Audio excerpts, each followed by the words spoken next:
ठीक है, हम पहले इतने कर लेते हैं, फिर उसके बाद समय बचेगा तो और डाउट्स लिख लेंगे। 36 मैं 36 करता हूं।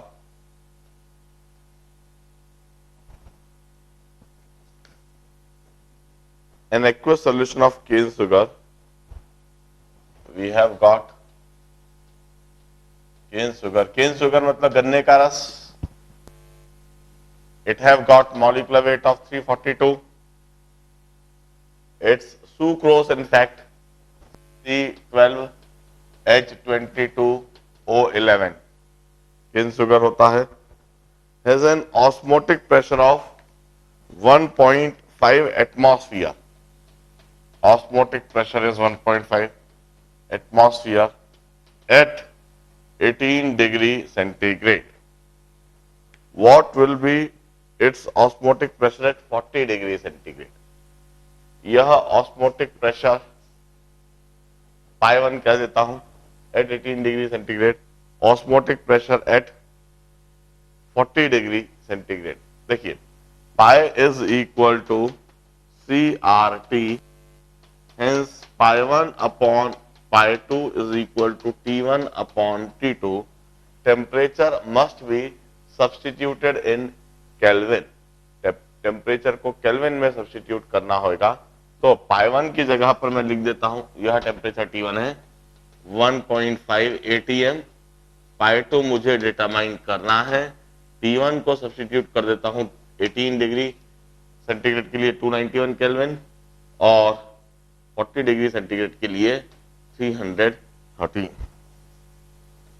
Kelvin upon kelvin. इससे pi2 आ जाएगा। अब if 100 gram of this solution is cooled to -3 degree centigrade, will it freeze out? If so, what weight of ice will be separated? Kf is given. Now,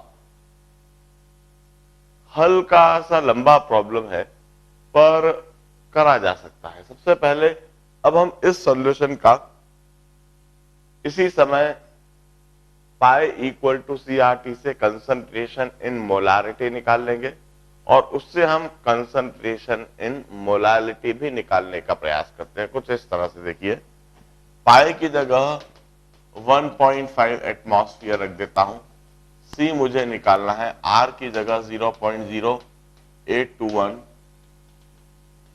litre atmosphere पर मोल पर degree kelvin into temperature की जगह 291 kelvin.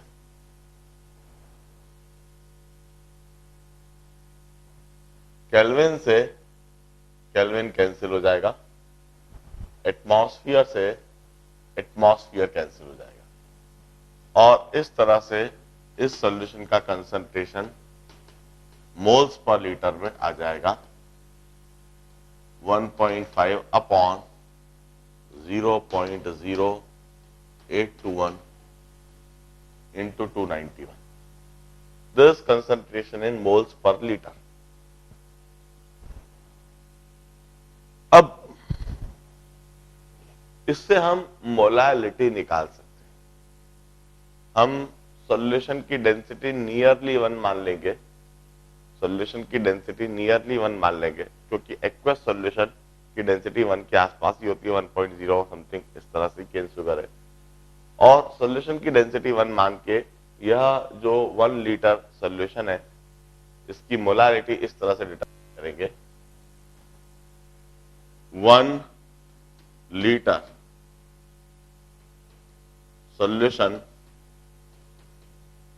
contain 1.5 upon 8.21 upon 2.91 moles of sugar। 1 litre solution में moles per litre है तो इतने ही moles cane sugar के होंगे।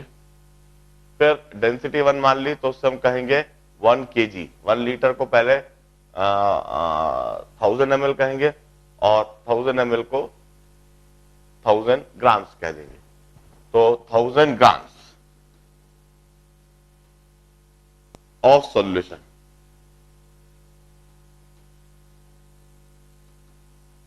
contain 1.5 into 342 upon 8.21 2.91 grams of cane sugar. Data की कमी यदि होती है तो इस तरह के छोटे मोटे एजम्पशंस लगा लिए जाते हैं। जैसे इधर सॉल्यूशन की डेंसिटी नहीं दे रखी है और हमें मोलारिटी से मोलालिटी में जाना कंपलसरी है, तभी इस आगे सवाल को बढ़ा पाएंगे। वैसे लो कंसंट्रेशन के लिए मोलारिटी को नियरली मोलालिटी मान लिया जाता है। जैसे ये जो मोलारिटी दे रखी है इसको नियरली मोलालिटी भी माना जा सकता है, और आगे जब हम करेंगे तो लगभग वही चीज हम देखेंगे भी, वही चीज आएगी भी। ये जो मोलालिटी लगभग इतनी मोलालिटी आ जाती है, पर हम प्रॉब्लम को ऐसा नहीं बोलते कि हम नहीं कर सकते। इधर हम डेंसिटी इक्वल टू 1 मान लेते हैं, सॉल्यूशन की डेंसिटी 1 है, और 1 लीटर सॉल्यूशन में 1000 ml हो गए और 1000 ml सॉल्यूशन में 1000 ग्राम सॉल्यूशन के हो गए। Now this is 1000 gram of solution, और ये मोल्स ऑफ सॉल्यूट को हमने मॉलिक्यूलर वेट से मल्टीप्लाई करके इसको हमने ग्राम्स ऑफ सॉल्यूट कर दिया। अब 1000 ग्राम्स ऑफ सॉल्यूशन से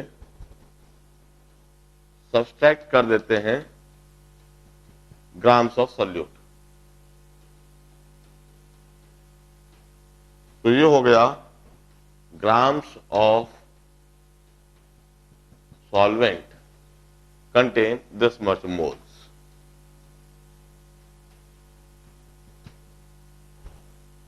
this much moles of cane sugar.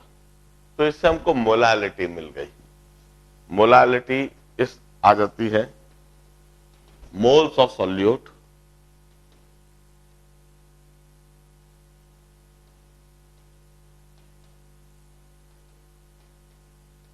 upon weight of solvent in kg. This is weight of solvent in grams. इसको weight of solvent in kg करने के लिए 10 to the power -3 से multiply कर दिया। This is the weight of solvent in kg. यह इसकी molality हो गई। अब delta TF equal to KF into molality. KF की जगह 1.86 और मोलालिटी की जगह जो मोलालिटी आई है वहां। अब यह जो डेल्टा TF आता है, this -3 degree centigrade would be less than TF। इससे TF आ जाएगा 0 माइनस डेल्टा TF और सिंपली माइनस डेल्टा TF। यह फ्रीजिंग पॉइंट आ जाएगा। अब ये जो 3 डिग्री सेंटीग्रेड है, this is freezing point in degree centigrade. ये जो -3 डिग्री सेंटीग्रेड है, this is less than -TF। -3 degree centigrade, we will find that this is less than minus delta TF degree centigrade, ये कम है। Hence solution will freeze।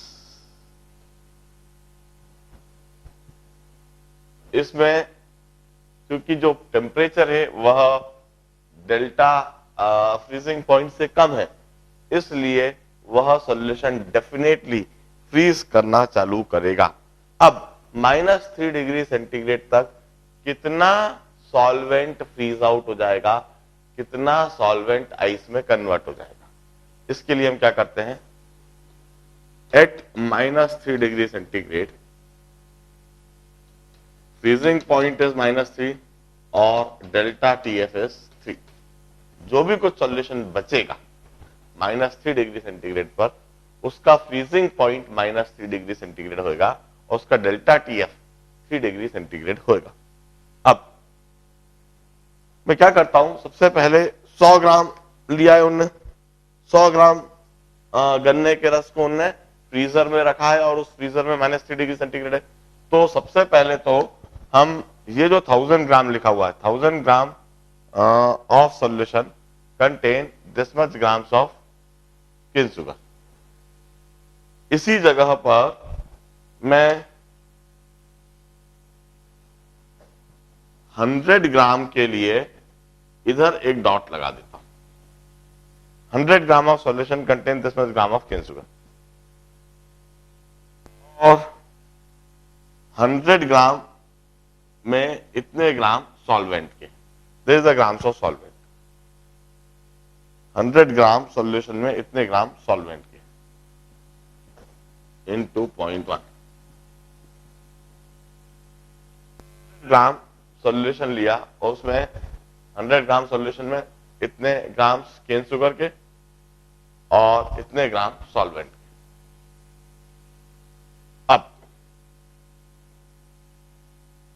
इस 100 gram solution को जब freezer में रखा और -3 डिग्री सेंटीग्रेड तक कूल करा, तो जो भी कुछ सॉल्वेंट को आइस बनना है वो सॉल्वेंट आइस में कन्वर्ट हो जाएगा, मगर सॉल्यूट तो ऐसा कैसे रहेगा। मैं क्या करता हूं, डेल्टा TF को तो मैं लिखता हूं 3 डिग्री सेंटीग्रेड, जो फॉर्मूला लगा रहा हूं 1000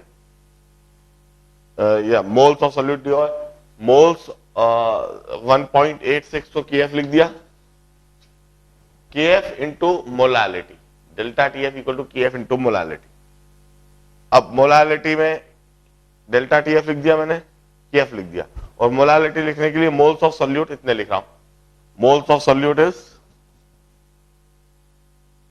1.5 इंटू 0.1 अपॉन 8.21 इंटू 2.91, ये मोल्स ऑफ सॉल्यूट हो गया, upon weight of solvent in KG. अब ये जो है वेट ऑफ सॉल्वेंट इन ग्राम से, ये वेट ऑफ सॉल्वेंट इन ग्राम से, इसको wait of solvent in KG लिख देता हूं। दिस इज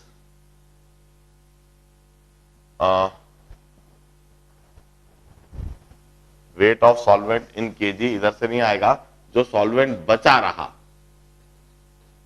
वो आएगा, this is weight of solvent in KG. और weight of solvent in grams लिखना है तो अपॉन 1000 कर देता हूं, इनटू ऊपर 1000 करते हुए wait of solvent in grams भी आ जाएगा, this is weight of solvent in grams. जो वहां पर बचा रहेगा सॉल्यूशन के अंदर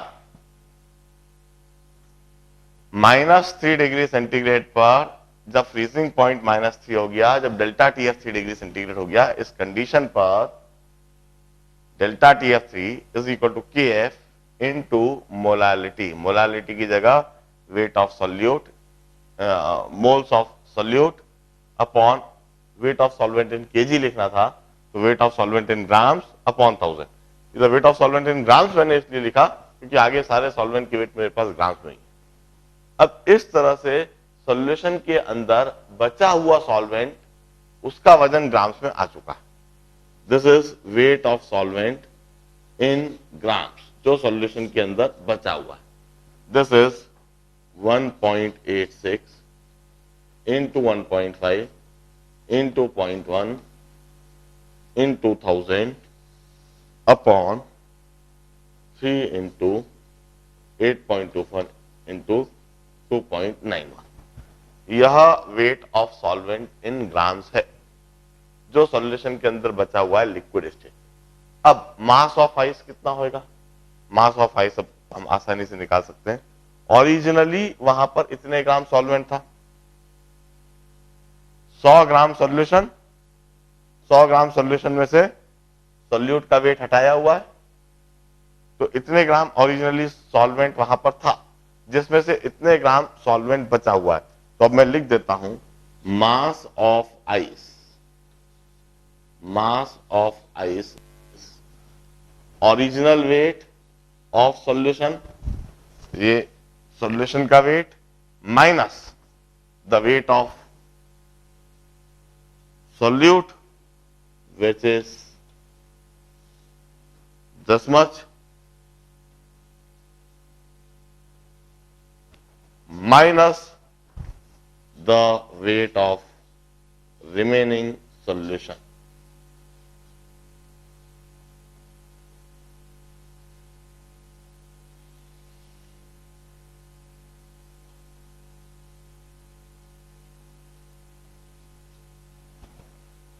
This is the mass of ice that would be freezed out.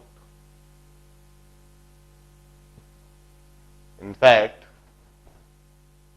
इस तरह के सवालों से आपके अभी तक की चैप्टर की अंडरस्टैंडिंग क्लियर होती है। आप अच्छी तरह समझ चुके हो, पीएफपी के ऑलमोस्ट एंडिंग के सवाल है, यह लास्ट के सवाल है। तो लास्ट के सवाल कोई इतने आसान नहीं हो सकते कि एक एक स्टेप में जवाब आ जाए। इन सवालों को करने में निश्चित आपको केमिस्ट्री का भी नॉलेज चाहिए, एप्टीट्यूड भी चाहिए और चैप्टर की प्रॉपर अंडरस्टैंडिंग भी चाहिए और बहुत एनालिटिकल अप्रोच भी चाहिए। पहला पार्ट बड़ा आसान था जिसमें इन्होंने सिर्फ यह समझाने की कोशिश करी कि ऑस्मोटिक प्रेशर जो है वह directly proportional to absolute temperature होता है और ऑस्मोटिक प्रेशर निकाल दिया। दूसरे पार्ट में इन लोगों ने पूछा सॉल्यूशन फ्रीज होएगा या नहीं होएगा। सिर्फ इतनी सी बात पूछते तो बड़ा आसान हो जाता, तो मैं इजिली एजम्पशन कर लेता और एकदम से बताया था। मगर आगे उन्होंने एक बात और पूछ रखी थी कि 100 ग्राम गन्ने का रस को यदि फ्रीजर में रख दिया जाए तो उसमें कितना आइस बन जाएगा। इसलिए इस सवाल को इतनी आसानी से नहीं कर सकते क्योंकि उस पार्ट का जवाब हमें एक्यूरेटली देना है। तो हमने इधर से मोलारिटी निकाली और मोलारिटी का मतलब यह लिख दिया, फिर उसमें एक छोटा सा एजम्पशन कर लिया और फिर हम इस तरह से grams of solution, grams of solute, फिर ग्राम्स ऑफ सॉल्वेंट में मोल्स ऑफ सोल्यूट, मोलारिटी लिखी, डेल्टा टीएफ निकाला और फिर उसको वेरीफाई कर दिया कि डेल्टा टीएफ जो है वह -3 डिग्री सेंटीग्रेड उससे कम है। तो मतलब फ्रीजिंग पॉइंट से काफी कम उसको ठंडा कर रहे हैं, कम टेम्परेचर पर ले जा रहे हैं, तो डेफिनेटली फ्रीजिंग तो स्टार्ट हो जाएगा और कुछ आइस बनना चालू हो जाएगा और फिर जितना भी आइस बना उसको कैलकुलेट कराना। Will solve 40 second problem now, इसको नोट डाउन कर लीजिए। चलिए अब हम 40 सेकेंड प्रॉब्लम करते हैं इसी समय।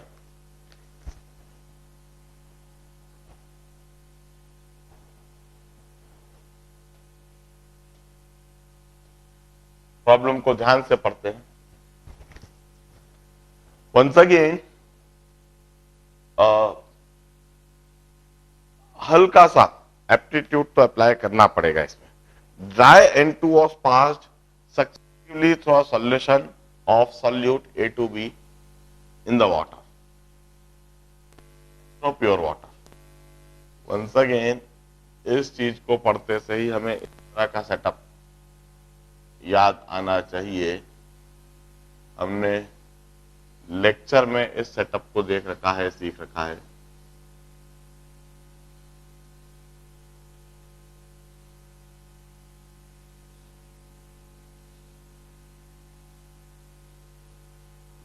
दिस इज, इधर से हम ड्राई N2 पास करते हैं और इधर से सोल्यूट A2B और सॉल्वेंट को मिला के सॉल्यूशन है 27 degree centigrade and then throw pure water. This is solvent S2, pure solvent. The loss in weight of solution is 2.5 gram. इसका -2.5 gram, and that of pure water is 0.04 gram. Degree of dissociation of salt A2B when solution had same concentration as that of 1.86 degree centigrade of urea. Assume molarity equal to molality.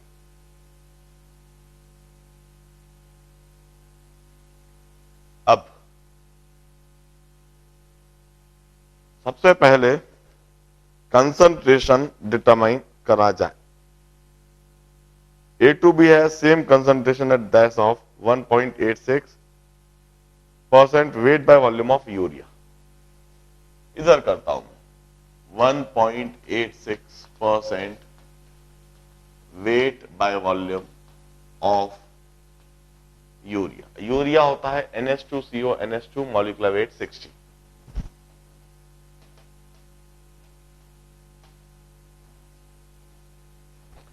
Molarity equal to molality. तो इधर से हम molarity determine कर सकते हैं। 100 ml solution में 1.86 gram urea के। तो 1000 ml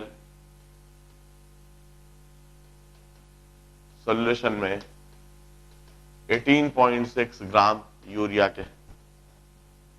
तो 1 लीटर सॉल्यूशन में 18.6 अपॉन 60 मोल्स यूरिया के। तो इधर से मोलारिटी आ जाती है और यह मोलारिटी हो जाती है, पहले 6 से काट दो 3.1 0.31 molar. And this is equal to molality. जैसा उन्होंने कहा है assume molarity equal to molality. तो पहले हमने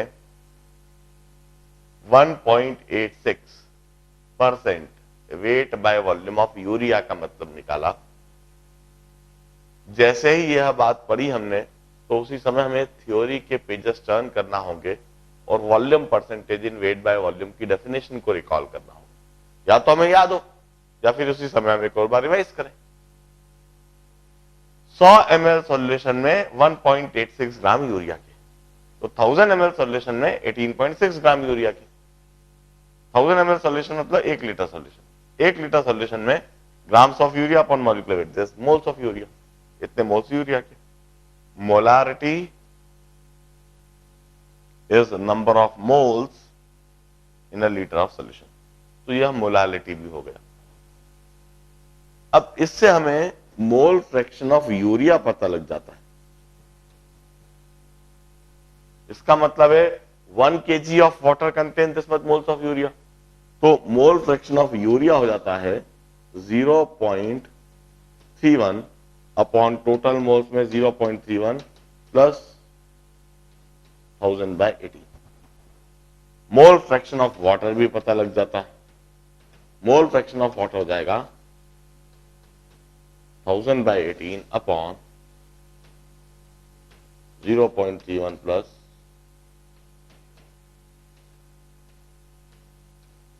1000/18। यह यूरिया और वाटर का मोल फ्रैक्शन हो गया। ये हमें लगेगा। ऑल्दो काम हम A to B के लिए कर रहे हैं, इसलिए मैं कहूंगा कि इधर यूरिया का मोल फ्रैक्शन की आवश्यकता नहीं है।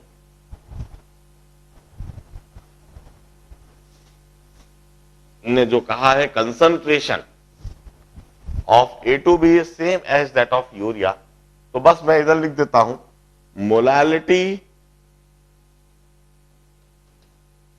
Of A to B is 0.31 molal.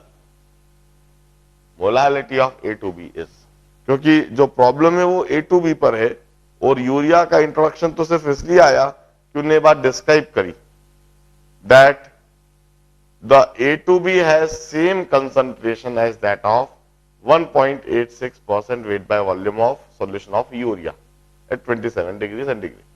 तो यूरिया का 1.86% वेट बाय वॉल्यूम हमने मोलालिटी निकाली और जो यूरिया की मोलालिटी आई उसी को हमने ए टू बी की मोलालिटी कह दिया according to problem statement. Molality of A to B is this. अब ए टू बी डिसोसिएट होता है, 2A देगा और B देगा। 0.31 मोल्स इसके लिए अल्फा डिग्री ऑफ डिसोसिएशन है इसका। तो 0.31 इंटू 1 माइनस अल्फा, इसके मोल्स बन जाएंगे 2 इंटू 0.31 इंटू अल्फा और इसके मोल्स बन जाएंगे 0.31 इंटू अल्फा। हम कहेंगे moles of non volatile solute is moles of A2B plus 2A plus B। 0.31 into 1 plus 2 alpha 1 kilogram solvent में। इसका मतलब है molality of A2B is this means 1 kg of solvent contain 0.31 moles of A2B और वो 0.31 moles A2B dissociate होकर इतने moles non volatile solute के दे देंगे। इधर से मैं mole fraction of non volatile solute लिख सकता हूं 0.31 into 1 plus 2 alpha upon 1000/18 plus 0.31 into 1 plus 2 alpha. Mole fraction of water इधर से लिखा जा सकता है जो कि होगा 1000/18 upon 1000/18 plus 0.31 into 1 plus 2 alpha.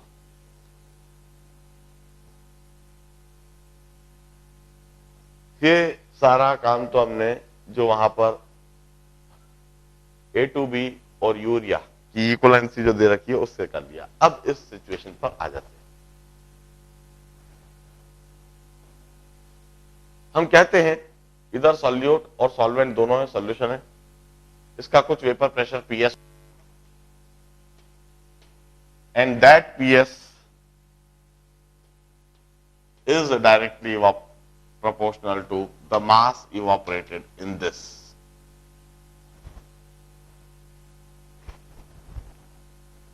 और इसमें मास इवापोरेटेड होगा 2.5 ग्राम जो कि उन्होंने दे रखा है। इसमें सॉल्यूट और सॉल्वेंट मिला के सॉल्यूशन बना हुआ है और जब ड्राई नाइट्रोजन पास कर रहे हैं, एयर पास कर रहे हैं इसमें से, तो it would enhance the evaporation phenomena. जितना ज्यादा इसका वेपर प्रेशर PS है उतना ही ज्यादा मास इवापोरेट होगा। Vapour pressure PS is directly proportional to mass evaporated. Mass evaporated is 2.5 gram, तो PS is directly proportional to 2.5 gram. जबकि इसमें प्योर सॉल्वेंट है जिसका वेपर प्रेशर है PA0। इसमें जो मास इवापोरेटेड होगा that is directly proportional to PA0। So PA0 is directly proportional to mass evaporated in this. अब जरा देखिए इसमें 0.04 ग्राम कम हो रहा है, इसका 2.5 ग्राम इसमें आके ऐड हो रहा होगा और वो भी इवापोरेट हो रहा होगा और साथ में 0.04 ग्राम भी इवापोरेट हो रहा होगा। तो टोटल इसमें मास इवापोरेटेड है 2.5 प्लस 0.04 ग्राम्स। अब हम कहते हैं PS is equal to PA0 XA।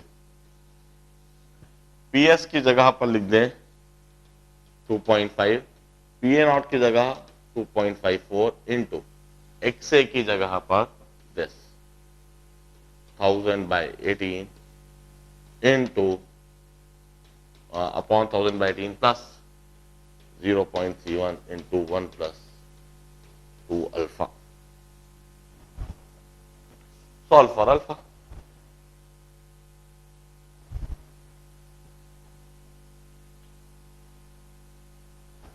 Once again,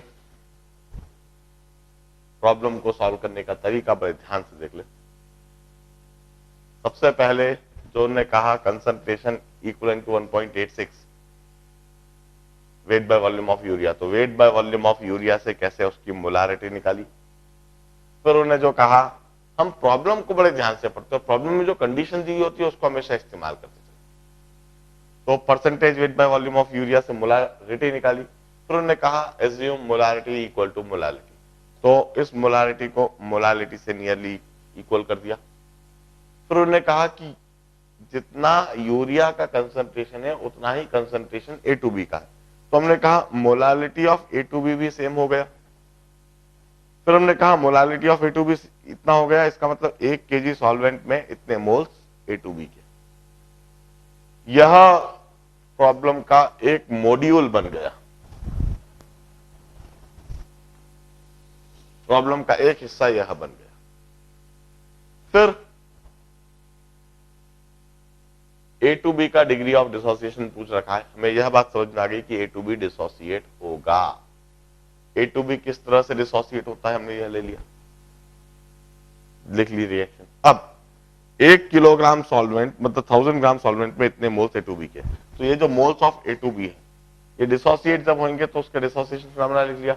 इसका 1 मोल इसके 2 मोल देता है और इसका 1 मोल देता है, तो इसका अल्फा डिग्री ऑफ डिसोसिएशन है, तो 0.31 अल्फा डिसोसिएट होंगे, तो 0.31 माइनस 0.31 अल्फा बचे रह जाएंगे, और 0.31 अल्फा इसके दे देंगे 2 इंटू 0.31 अल्फा, इसके 0.31 अल्फा.